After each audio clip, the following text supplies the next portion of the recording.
யுக்திகளால என்ன பலன்? யுக்திகள்னா என்ன? என்னோட ஜாதகத்துல இப்படி தோஷம் இருக்குன்னு சொல்லியிருக்காங்க. இல்ல என் குழந்தைக்கு கல்யாணம் நடக்க டைம் ஆகும் அப்படின்னு சொல்லிட்டாங்க.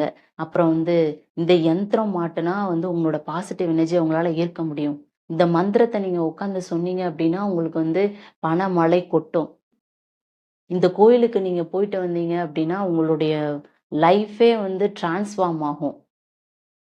அப்படின்னு சொல்லிட்டு நம்ம துன்பங்களுக்கான விடைகள தான் நாம தேடி போயிட்டுருக்கோம்.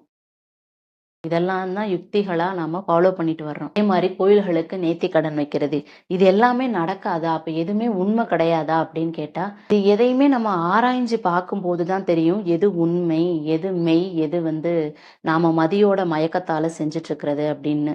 ஆனா, இங்க சொல்லப்படுற விஷயம் என்னன்னா, இதுல உண்மைகள் இருந்தாலும் கூட, அது ஒரு சில டைம் தான் வேலை செய்யும். ஆனா, மோஸ்ட் ஆஃப் த டைம் பெரும்பாலான சமயங்கள்ல நம்ம மதி மயக்கத்தால தான் இது எல்லாத்தையுமே பண்ணிட்டு இருக்கோம் அப்படி. இப்போ ஒரு ஜாதகம் பார்க்குறோம் அப்படின்னா, அவர் சொல்றது தான் நடக்கும். அதுக்கப்புறமா நான் அடுத்த ஸ்டெப்பே எடுக்க மாட்டேன். ஸோ இவர் சொல்ட்டாரு, இப்போ எனக்கு கவர்மெண்ட் ஜாப் கிடைக்காது அப்படின்னு ஒருத்தர் சொல்ட்டாரு. உனக்கு 9 to 5 ஜாப் தான் செட் ஆகும். உனக்கு பிசினஸோ இல்ல கவர்மெண்ட் ஜாப்போ கிடைக்கவே கிடைக்காதுன்னு ஒரு ஜாதகத்துல சொல்லிட்டாங்க. சொல்லிட்டாங்கன்னு வச்சுக்கோங்களேன், நம்ம அடுத்த முயற்சி எடுப்போமா? கண்டிப்பா எடுக்க மாட்டோம்.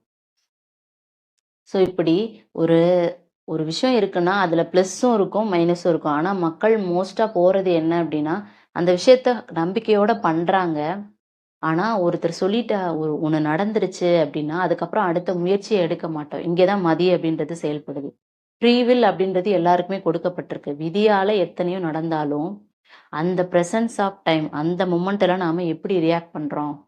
நம்ம மதிய வச்சு அப்படின்றதுல தான் நம்மளோட லைஃபுமே இருக்கு. ஸோ இதில எல்லாத்துலயுமே டோட்டலா நம்ம மூட நம்பிக்கை சைடும் போகாம, ஒரு நியூட்ரலான ஸ்டேஜ்ல நம்ம எல்லாத்தையுமே ஹேண்டில் பண்ண கத்துக்கணும் அப்படின்றது தான் இங்க